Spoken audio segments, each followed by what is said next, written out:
10월 17일 일요 본문을 시작하도록 합니다. 부처님 말씀 함께 하겠습니다. 수다니빠따 사비아의 경 36번 개송입니다. 안으로나 밖으로나 집착의 근원인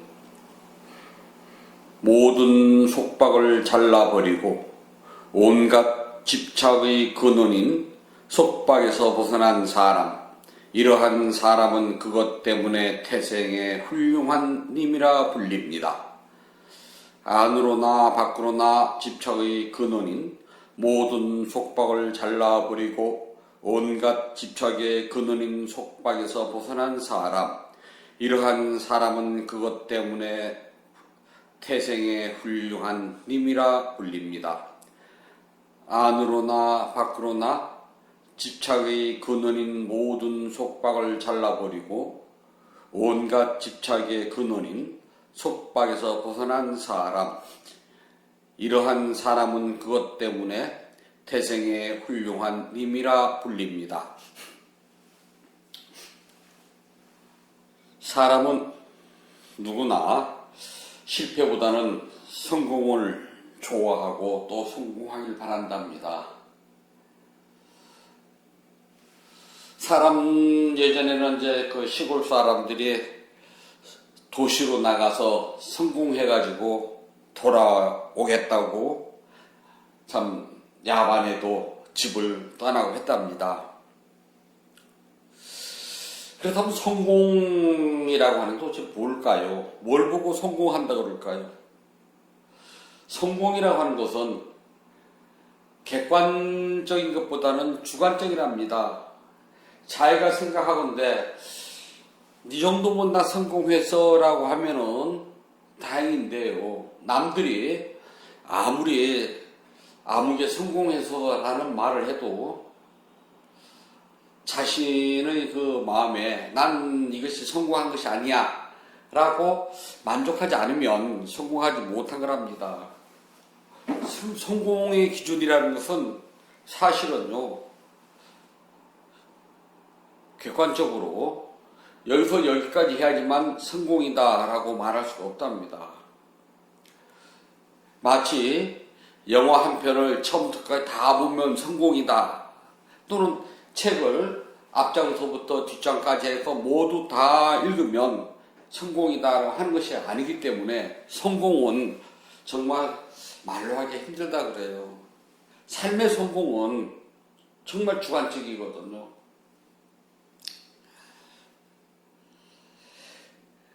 예전에 한번 제 후배 스님이 저한테 묻더라고요.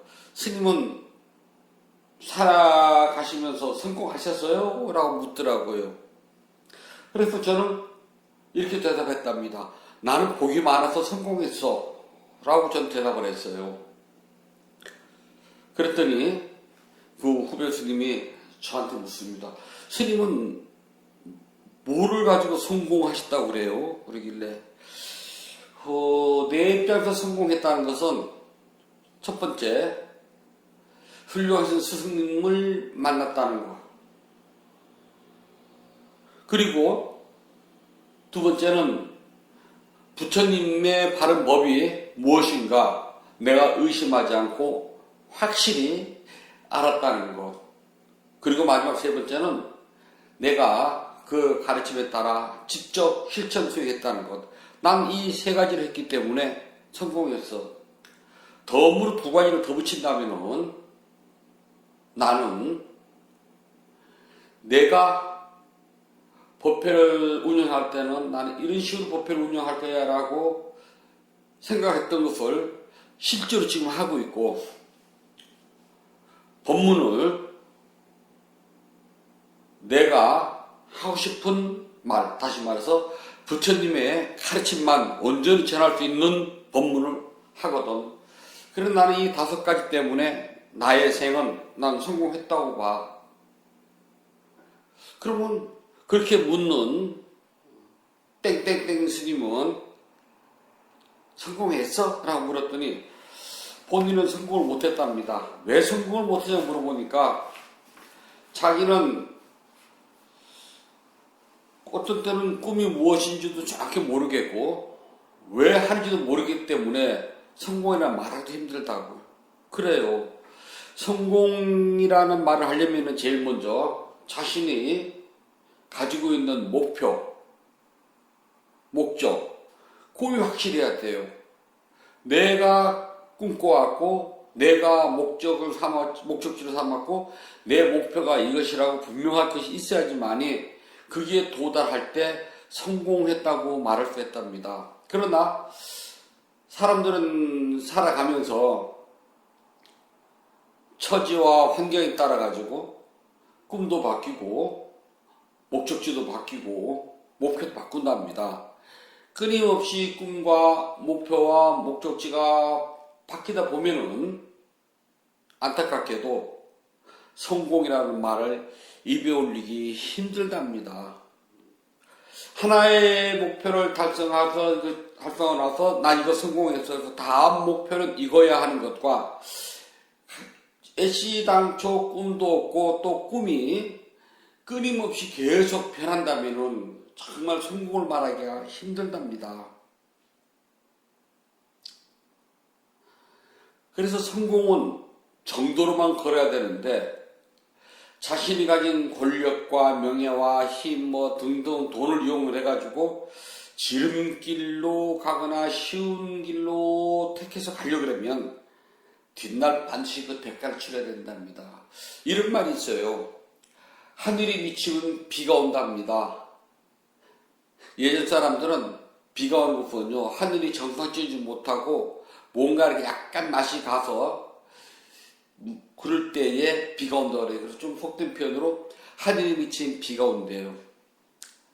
사람이 정도를 걷지 못하고 사람이 자신이 원하는 돈이나 재물이나 명예나 권력에 미치게 되면은요, 반드시 뒷날 그 대가를 지불해야 된답니다. 지금은 내가 가진 권력이나 돈이나 명예나 여러 가지 수단을 통해 가지고 남들보다 빨리 성공의 길을 갖고 지름길로 성공의 길을 갔다면은 뒷날 반드시 그 대가를 지불해야 된답니다. 그래서 성공에는 지름길과 쉬운 길이 없답니다. 성공이라는 것을 성취하려면 반드시 땀과 노력이라는 것을 통해 가지고 열심히 노력해야 돼요. 그리고 나의 성공은 나 혼자 되는 것이 아니라 가족 구성원들의 도움과 희생이 당연히 뒤따라야지만이 나의 성공이 그래도 가능하답니다. 독불장군 혼자서 장군 안 되거든요. 독불장군 없답니다. 나의 모든 성공은 나 혼자 이룩한 것이 아니라 나의 가족들의 후원이 99.9%랍니다. 내 가족의 후원이 없더라면 나는 성공이라는 것을 하기가 참 힘들어요. 근데 무엇인가 얻고 이루기 위한 성공만 하려고 애를 쓰면은요, 사람이 미치고 대가를 지불하고 정말 마지막에 그 성공이 주는 추함을 함께 가져가게 된답니다. 그래서 성공을 하려고 애만 쓰지 말고요, 나의 힘을 다른 사람이나 구성원들 또는 사회에 기여하고자 하는 생각이 있어야지만이 애써 이룬 성공이 더 값지고 빛나게 된답니다. 성공과, 즉 성공이 주는 빛나는 영광과 성공 뒤에 오는 실망, 성공 뒤에 오는 허무함 반드시 따라다녀요.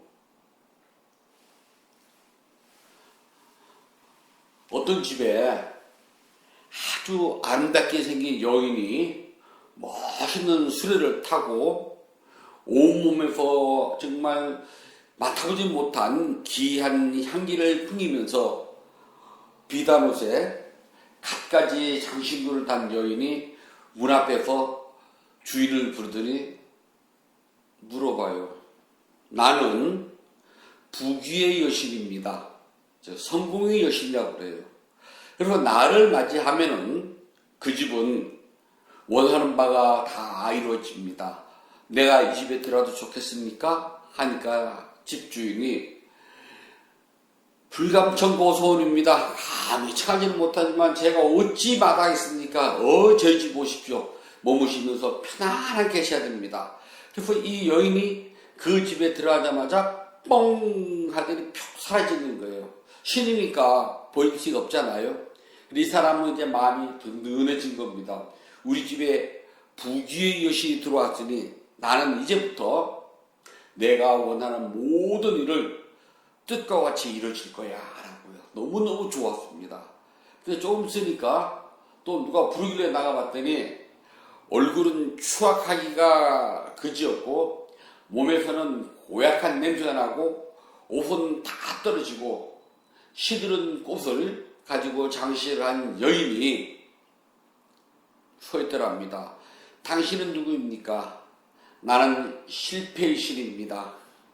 내가 가는 곳은 허무, 환멸, 괴로움, 병고행난, 삶의 지침, 힘듦, 시기, 질투, 미움 그런 것이 있습니다. 당신 집에 들어가도 좋겠습니까? 그랬더니 내 집에 들어올 생각도 하지 마시오. 내 집이 얼마나 좋은 집인데 당신 같은 추하고 못생긴 악의 여신이 나의 집에 들어오려고 그럽니까? 그러니까 이 여인이요. 조금 전에 부귀의 여신, 성공의 여신이 집에 들어갔죠? 하고 묻더래요. 그렇소. 바로 앞에 들어간 그 여신이 내 언니인데 언니가 가는 길은 항상 내가 따라갑니다. 언니를 받아들이면 나도 받아들여야 됩니다. 나를 받아들이기 싫다면 언니도 내쫓아야 됩니다. 집주인이 뭐라고 볼게요? 여러분들은 어떻게 생각하십니까? 자, 성공의 여신, 부귀의 여신이 먼저 들어왔어요. 그랬더니 조금 뒤에 우리는 쌍둥이 자매가 돼가지고 언니가 가는 길은 꼭 내가 따라가야 되고 함께 살아야 됩니다. 하고 그 실패의 여신이 들어왔어요. 그러자 집주인은 둘 다 쫓아내면서 행복과 성공이라는 여신과 실패와 두려움이라고 하는 여신이여 떠나가시오. 나는 둘 다 필요치 않소. 사람이 사는데요. 이 둘을 하나만 했으면 좋겠는데 특히 앞에 있는 신이요. 뒤에 있는 신이 싫거든요. 그런데 성공의 신이 들어가면은 반드시 뒤에 실패의 신이 따라간답니다. 그들은 쌍둥이 자매가 돼가지고 절대 헤어지지 않는답니다. 그래서 성공을 하게 되면은 그 뒤에는 반드시 실패의 신이 기다리겠답니다. 이 실패의 신은 나의 인생에서 어떻게 나타날지 몰라요. 내가 이룩한 부귀 영화가 엎어지지 않았다고 실패가 없는 게 아니랍니다. 실패는 나는 부귀, 권력 또는 명예 그런 데는 성공할지 모르지만은 가족의 실패를 하고 부부가 실패를 하고 자식을 실패를 하고 부모를 실패를 하고 친구를 실패를 하고 동업자가 실패할 수 있답니다.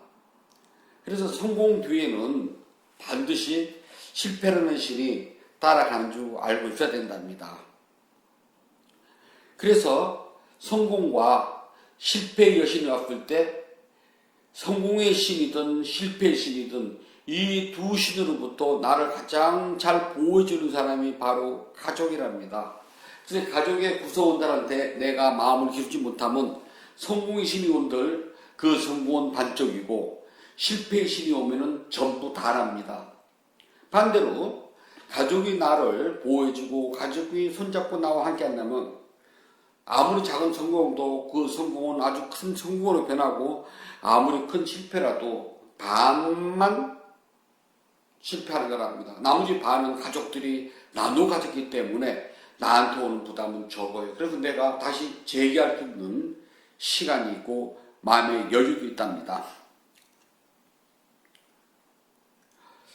불자들은 성공을 위하여서 기도를 한답니다. 기도는 글자 그대로 비는 거거든요. 비는 걸 기도라고 그래요. 그래서 세상에서는 산이나 바위나 나무나 강이나 또는 신이 깃들만하다고 생각하는 곳에다가 재물을 차리고 빕니다. 그리고 나에게 이러이러한 어려움이 있으니 그 어려움을 제거하고 내가 이러이러한 것을 원하니 그 원하는 것을 이루게 해달라고 기도를 해요. 그런데 불자들에게 기도, 다시 말해서 불교에서 기도는요, 단순하게 복을 빌기 위해서, 복을 얻기 위해서 비는 행위가 아니랍니다.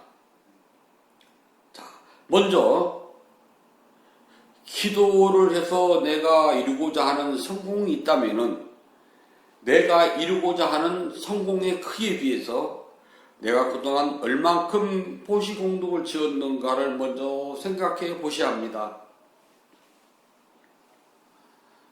내가 지은 복은 없는데 내가 빌고 바라는 성공이 크다면은 그건 도lum십보거든요. 얼추 비슷해야 돼요. 내가 보시공덕행을 지은 것과 내가 빌고 바라는 것이 어느 정도 비슷해야지, 내가 보시공덕행은 적은데 내가 바라는 것이 크면은 언밸런스가 돼가지고 잘 안 맞아요. 한번 생각 좀 해봅시다. 예를 들었어요. 복권에 당첨이 되려면 최소한 복권을 사야 된답니다. 복권을 사지 않고 복권에 당첨되기를 바라는 사람은 없답니다. 최소한 500원짜리도 한 장 사고 난 다음에 일주일을 기다려요. 그래서 일주일을 기다리고 나야지만이 결과를 알 수 있답니다. 자, 그렇다면은요, 내가 성공하기 위해서 기도를 한답니다. 그러면은 내가 원하는 성공의 크기, 다시 말해서 그 성공이 나에게 주는 이익이 얼마나 큰지 한번 그거 좀 생각해 보셔야 돼요. 그리고 그 성공이 주는 이익에 견주어서 내가 얼마나 보시공덕행을 베풀었는지도 한번 보셔야 된답니다. 그리고 기다려야 돼요. 논에다가 벽실을 뿌리고 나면은 최소한 6, 7개월을 기다려야지만이 추수를 한답니다. 아무리 급해도요, 콩나물을 길러 먹어도요, 시루에다가 콩을 안 치고 물을 뿌려주고 햇볕이 들어가지 않게 잘 가려주고 온도도 맞춰주고 해야지 해서요, 최소한 일주일에서 열흘을 기다려야지만이 콩나물도 먹는답니다. 오늘 시루에다 콩 안 치고 물 뿌려줬다고 뒤돌아서 가지고 콩나물 무침을 해먹고 콩나물국을 끓여먹지 못한답니다. 근데 불자들은 뭐 다 그런 건 아니지만요, 내가 간절히 원하는 성공의 크기와 그리고 그 성공의 크기가 나에게 주는 이익과 비례해가지고 내가 과연 어느 정도의 보시공덕행을 지었는가를 한번 생각해 봐야 될 텐데 그건 생각하지 않아요. 그냥 나 기도했다 그거랍니다. 그리고 기다려야 돼요. 기다리지 않아요. 기도하고 나서 뒤돌아서면 금세 복이 와야 되거든요. 세상에 그런 경우는 없답니다. 기도라는 사람은 자신의 간절함에 견주어가지고 보시공덕행을 얼마나 했는지 생각을 해봐야 되는데 참 그 생각들 안 하시거든요.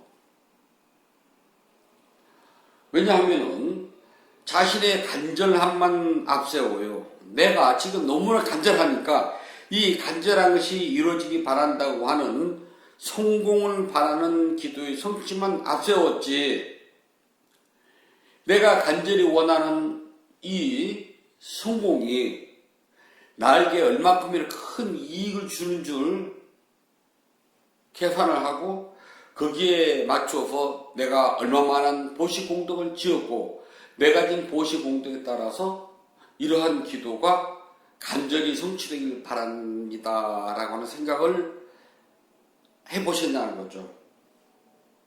참 어렵거든요. 그 잘 안 돼요. 그래서 기도는 성공이라고 하는 욕심을 이루는 것이 아니라 기도를 통해서 자기의 공덕행을 되짚어보고 부족한 공덕행을 더 열심히 짓기 위해서 애쓰는 시간이랍니다. 그래서 기도는 욕망의 성취를 위해서 비는 행위가 아니라 자신이 지은 공덕행을 되짚어보고 기도를 통해서 더 많은 공덕행을 지어서 가족이나 친지들 또는 인연 있는 사람들이나 이 사회나 생명 있는 존재들에게 나눠주겠다고 하는 간절한 마음이 먼저 들어가야 돼요. 그럼에도 불구하고 그런 마음이 들어가지 않는 이유는요, 하나, 둘, 셋, 다섯이랍니다. 여기서는 하나의 뿌리, 두 개의 회오리, 세 개의 드럼, 다섯 개의 바윗덩이 때문에 그렇답니다. 이게 있어가지고요, 항상 기도를 할 때는 욕심이 앞서요. 성공이라고 하는 욕심, 성취하는 욕심, 이 욕심이 앞서는 것이 첫 번째는 하나의 뿌리, 무명이라고 한답니다. 이걸 탕하라고 그러는데요. 탕하는 한문으로 갈애라고 한답니다. 목마를까 좋아할 애. 사랑한다는 것도 되지만요, 아주 끔찍히 좋아하는 걸 말한답니다. 심한 갈증이 났을 때 물을 찾는 것이 너무나 간절해요. 사람이 숨을 안 쉬면 3분, 물을 안 먹고는 3일, 밥을 안 먹고는 3주랍니다. 즉, 호흡을 3분 동안 숨을 못 쉬면 죽을 수가 있고요. 물도 3일을 계속 안 마시면 죽을 수가 있고요. 밥도 3주를 계속 안 먹으면 죽을 수도 있답니다. 이걸 333 법칙이라고 하는데요. 심한 갈증이 났을 때에 얼마나 죽을 정도로 이렇게 심한 갈증이 났을 때에 애타게 물을 찾듯 하는 걸 보고 우리가 탕하, 이걸 갈애라고 번역했답니다. 일어나고 사라지는 것을 있는 그대로 알아차리지 못하고 빛깔과 모양, 소리에 그냥 그대로 끌려가서 좋다, 나쁘다, 좋지도 나쁘지도 않다 하는 마음의 작용을 가지고 있는 걸 보고 무명이라고 그래요. 무명은 빛깔과 소리 또는 냄새, 맛 등등의 말이에요. 있는 그대로 보임 또는 들림 해야 되는데 그것을 가지고서 저 소리는 노래가 들린다 칩시다. 저 노래는 내가 좋아하는 노래야. 저 노래는 난 싫어 그러잖아요. 그럴 때 소리에 나는 묶이고 끌려갔습니다. 그걸 보고 우리는 욕망이라고 그러고 그럴 때 일어나는 걸 보고 무명이라고 그래요. 마음의 작용을요. 첫 번째는 이것 때문에 자신을 되돌아볼 마음이 나지 않는답니다. 그래서 이 갈래, 탕하는 두 가닥으로 나뉘는데 이것을 두 개의 회오리라고 그래요. 하나는 상견이라고 그러고 하나는 단견이라고 그래요. 단견은 끊었다라는 것인데 뭘 그러냐면은 예를 들어서 금생에 죽으면 끝이야. 죽은 다음에 누구 알아? 요건 단견입니다. 아니야.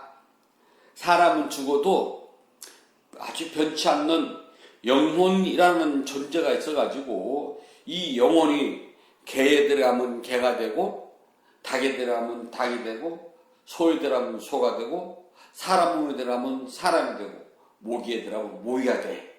그래서 끊임없이 이 변치 않는 영혼이라고 하는 존재가 계속 떠돌아다녀 라고 생각한다면 이것을 상견이라고 그래요. 사람은 두 부류를 합니다. 죽으면 끝이야. 죽은 다음 누가 알아? 누가 뭐 죽었다 다시 살아왔대? 죽으면 다 끝이야. 그냥 금생에 잘 먹고 잘 살면 돼. 아이고 내생 누가 봤어? 내가 금생에 좀 나쁜 일이 돼서 돈 좀 벌었다고 해가지고 죽은 다음에 그걸 누가 알아? 하고서 이 세상을 막가파식으로 사는 사람, 그걸 보고 단견에 빠진 사람이라고 그러고요. 또 한 부류는 사람 사는 거 여기서 사나 저기서 사나가 똑같은 것이 아니라 죽으면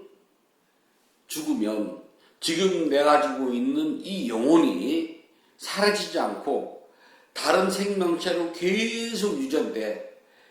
그래서 나는 나의 변치 않는 영혼이 어떤 생명체로 들어가면 내가 그 생명체를 받아가지고서 계속 살게 될 거야 라고 믿는 것을 상견이라고 합니다. 그래서 단견이 있는 사람은 세상을 막가파로 살고 상견이 있는 사람은 이 삶을 소심하게 살게 되기도 한답니다. 그래서 이 두 가지는 다시 세 가지를 더럽게 만드는데 이걸 보고 우리는 세계의 더러움이라고 한답니다. 이것은 욕심, 성냄, 어리석음, 즉 탐욕, 성냄, 어리석음, 탐진치라고 하는 이 세 개의 삼독번뇌를 가지게 됩니다. 이 가운데서 어리석음이 사실 제일 강해요. 어리석기 때문에 욕심이 생기고 욕심이 이루어지지 않으니까 화를 낸답니다. 욕심과 화냄은 항상 함께 다녀요. 화냄은 그냥 절대 화를 내질 않나요. 이유 없이 화를 낼 수가 없잖아요. 화를 내려면은 무언가 내 마음속에 내가 원하고 바라는 것들이, 즉 나의 욕망이 이루어지지 않았을 때에 나타나는 마음의 작용을 우리는 화냄이라고 그래요. 그래서 화냄은 뜨거워요. 화냄은 차갑지가 않답니다. 물론 화가 나서 상대한테 말도 안 하고 얼굴이 싸늘하게 싹 식어서 싸늘한 눈빛으로 쳐다보기도 하죠. 냉정하게. 하지만 화냄의 본질은 뜨거움이랍니다. 그래서 욕심이 이루어지지 않으면 화가 나고 화가 났다는 것은 욕심이 있다는 소리예요. 그래서 이 둘은 늘 함께 다니는데 사실 이거보다 더 무서운 것은 어리석음이랍니다. 모든 것을 바르게 판단하지 못하고, 즉 바르게 인식하지 못하고 그냥 자기의 깜냥대로 인식을 하고 판단하기 때문에 욕심과 성냄에서 사라지질 않아요. 그래서 사실은 제일 무서운 것이 어리석음인데요. 우리는 어리석음이 눈에 잘 보이지 않기 때문에 욕심과 성냄을 앞세운답니다. 하지만 욕심과 성냄 뒤를 조종하는 건 뭐냐 하면은 바로 이 어리석음이라고 그래요. 그래서 이 욕심, 성냄, 어리석음이라고 하는 세 가지 들어옴이 불쑥 일어나는 순간 다섯 가닥의 감각의 욕망이 생긴답니다. 다섯 가닥의 욕망은 우리 몸과 마음을 구성하는 색, 수, 상, 행, 식이기도 하고 눈, 귀, 코, 혀, 몸을 말하기도 한답니다. 그러면 여기서는 몸과 마음을 구성하는 다섯 무더기, 이게 바위덩어리예요. 이놈이 아주 단단하고 탁 버티고 서가지고 움직이질 않네요. 몸은 죽을 때까지요 바위덩어리예요. 그래서 이 바위덩어리가 원하는 대로 해주지 않으면 늘 화를 내고, 그 화는 어리석음으로 시작이 된답니다. 이 몸뚱아리와 마음은요, 원하는 대로 조금이라도 안 해주면은 삐쳐가지고요 화를 내요. 안으로 내든 밖으로 내든 상관이 없어요. 그래서 이 몸뚱아리를 보고, 나라고 하는 이것을 보고 우리는 움직이지 않는 바위에다가 비교를 한답니다. 중생들이 끝없는 욕심에서 벗어나지 못하고 오히려 시간이 가면 갈수록 욕심을 더 부리는 이유가 하나의 뿌리, 두 개의 회오리, 세 개의 더러움, 다섯 개의 바위덩이. 다시 말해서 첫 번째 하나의 뿌리는 무명번뇌. 여기서부터 두 개로 갈라져서 단견과 상견. 이것으로 말미암아 세 개의 더러움인 삼독인 탐진치. 이것으로 말미암아서 몸, 마음이라고 하는 다섯 무덕이랍니다. 그래서 우리는 뭉뚱그려서 몸과 마음이 그냥 이 발덩어리입니다. 이 몸과 마음이 원하는 대로 이루어지면은 우리는 뭐라고 그러냐? 성공이라고 그래요. 몸과 마음이 원하는 대로 이루어지지 않으면 실패라고 그런답니다. 그런데 이것을 나 혼자서만 성공이야 하는 것보다 남들이 내 입으로는 성공이라는 말을 하지 않았는데 남들이 나를 보면서 성공했어 라고 하시면 되게 좋아해요. 그러면서 뭐라고 그래요? 아니야 이거 아직 멀었어. 이제 겨우 이제 뭐 조금 해봤어 그러거든요. 좋으면서도요. 그 속에는 욕심이 남았다는 소리예요. 이제 남들이 나를 봤을 때 이제 성공했네. 그러고 성공했어. 그러면 될 텐데요. 그 말 하기보다는 아니야 멀었어. 이게 무슨 성공. 이제 겨우 시작이야. 그러거든요. 그것은 앞에서 말한 하나의 뿌리, 두 개의 회오리, 세 개의 더러움, 다섯 개의 바위덩어리가 똘똘똘 뭉쳐서 나라는 것을 만들고 있습니다. 그래서 이 나는요, 세상 사람들이 뭐라고 말해도요, 성공이라는 말을 입에 올리기 싫어요. 그리고 내 스스로가 이 정도면 성공했어 라고 해서 멈추느냐? 그렇지 않아요. 또 새로운 것을 찾아서 헤맨답니다. 그 이유가 하나의 뿌리, 두 개의 회오리, 세 개의 더러움, 다섯 개의 바위덩어리 때문이랍니다. 이렇게 이런 성공이 성공인지도 모르고 더 많고 더 크고 더 좋은 것을 찾아서 계속 헤매다가 죽음의 신이 코 밑에 와서 문을 똑똑 두들깁니다. 그제서야 내가 일평생 이루었던 성공이라는 것이 아무 소용이 없구나. 죽을 때는요, 무슨 성공을 했든, 명예든, 권력이든, 돈이든, 사랑이든, 다 놓고 가야 돼요. 내가 이룬 성공이 내 거라 합시고, 두 손으로 힘껏 움켜쥐고, 문서로 만들어서 품 안에 품고, 통장에다 넣어놓고, 은행에다 넣어놓고, 통장 움켜쥐고, 보수로 바꿔서 열 손가락에 끼고 있어도요, 죽음의 신이 와서 코 밑에서 문을 똑똑똑 두들기면은 그것들이 다 부질이 없는 거랍니다. 성공이라는 말은요, 평생 내가 가진 욕심과 집착을 그 좀 좋은 말로 포장해 놓은 겁니다. 터를 닦고 주추를 놓고 산에 가서 나무를 베다가 깎아서 집을 짓기를 아주 애를 써요. 돌은 주추는 그냥 나오나요? 시냇가에 가던 산을 가서 헤매가지고서 쓸만한 주추를 지고 와서 땅에다 놓고 다지기를 반복해가지고 주추를 놓고 털을 닦아서 이제 집을 져놓으면은요, 아, 이제 집 다 됐어. 나 성공했네야 된답니다. 비유를 하자면은. 그런데요, 그 집에 갑자기 불이 홀라당 나서 탁 타버렸어요. 그러면은, 오랜 시간에 걸려서 털을 닦고 주추를 놓고 집을 졌지만은 잿더미만 남은 다시 빈 터가 돼요.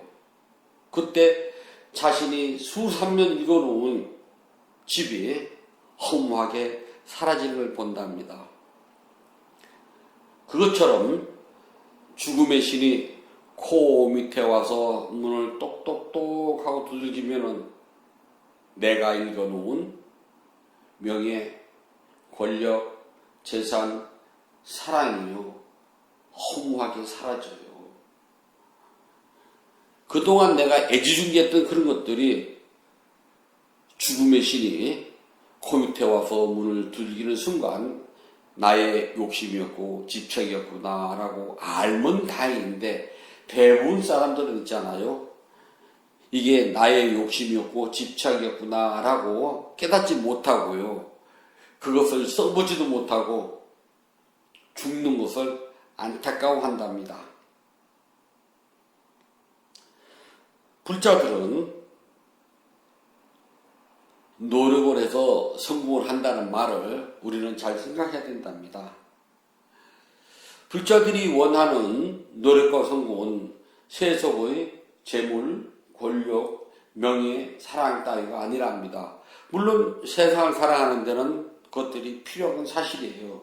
하지만 불자들이 간절히 원하는 성공은 바로 부처님의 바른 법이 사라지지 않고 이 세상에 오래오래 전해지기를 바라는 아주 크고 강한 마음, 그리고 부처님의 바른 법이 이 세상에 사라지지 않고 오래오래 전해지기 위해서 바르게 수행하는 스님들이 많이 나오시길 바라는 간절한 마음, 그리고 스님들이 열심히 수행하고 부처님의 바른 법을 잘 호지할 수 있도록 불자들이 애써 승가를 위해서 복을 짓는 겁니다. 그것을 불자들에게는 성공이라고 그러고 노력이라고 그래요. 여기에는 정의는 규칙이 없답니다.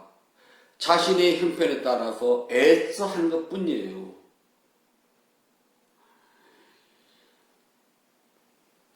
우리가 공평 또는 평등 그러면은 높은 산 봉우리를 깎아서 깊은 골짜기를 메워서 골짜기하고 봉우리하고 똑같은 것이 평등이라고 그러는데요. 평등은 산이 높으면 높은 대로 골짜기가 깊으면 깊은 대로의 자기 가치를 발휘하면 된답니다. 불자들이 짓는 보시 공덕행은 무엇이 평등이냐면은 있는 사람은 있는 대로 없는 사람은 없는 대로 자기가 갖추어진 환경에 따라서 애써 짓는 것 뿐이랍니다. 그렇게 애써 짓는 것을 보고 우리는 열심히 공덕행을 지었다라고 이야기해요. 이렇게 열심히 공덕행을 짓게 되면은 자신이 원하는 불자로서의 기도가 성공한 것이랍니다. 불자의 기도는 부처님의 바른 법이 이 세상에 끊어지지 않고 오래오래 전해지길 바랍니다. 부처님의 바른 법이 이 세상에 끊어지지 않고 오래오래 전해지기 위해서라면은 훌륭하신 스님네들이 이 땅에 많이 머물고 계시기를 바랍니다. 훌륭하신 스님들이 이 땅에 오래오래 많이 머물기 위해서는 스님들이 살아가시는데 또 부처님 바른 법을 펴는데 장애가 없도록 저희들이 열심히 보시 공덕행을 하겠습니다.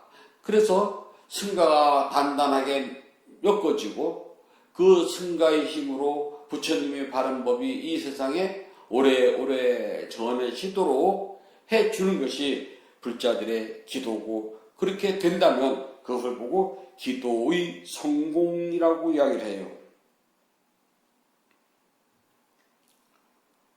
그렇다면은 세속의 기도를 통해서 세속의 욕망, 세상의 욕구를 이루고자 하는 성공의 기도는요, 내가 성공을 바란 것만큼 생명 가진 존재들과 산보를 위해서요, 공덕행을 열심히 생각하고 원하는 바대로 자꾸 지도록 해야 돼요. 내가 원하는 바가 조금이라도 이루어졌다면 거기에는 반드시 공덕행이 따라가야 된답니다.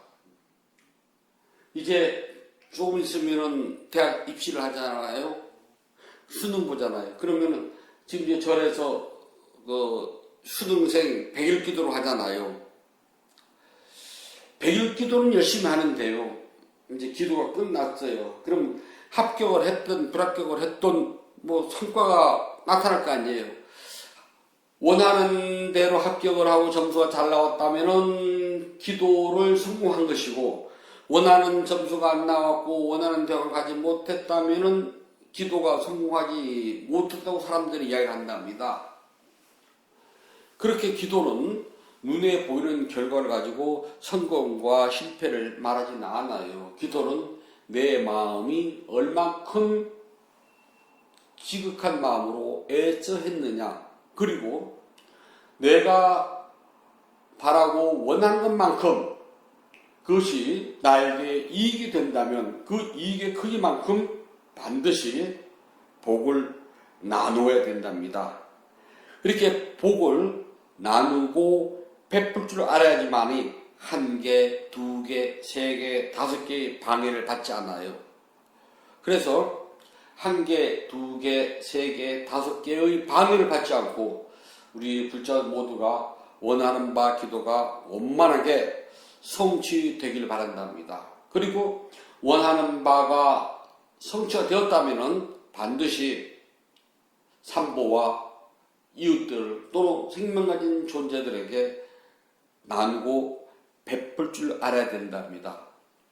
모든 기도의 처음과 끝은 나누고 베푸는 보시 공덕행으로 시작하고 보시 공덕행으로 끝난 줄 알아야 됩니다. 그래야지만이 기도를 잘했다 그러고 그 기도소는 성공을 누렸다고 이야기한답니다.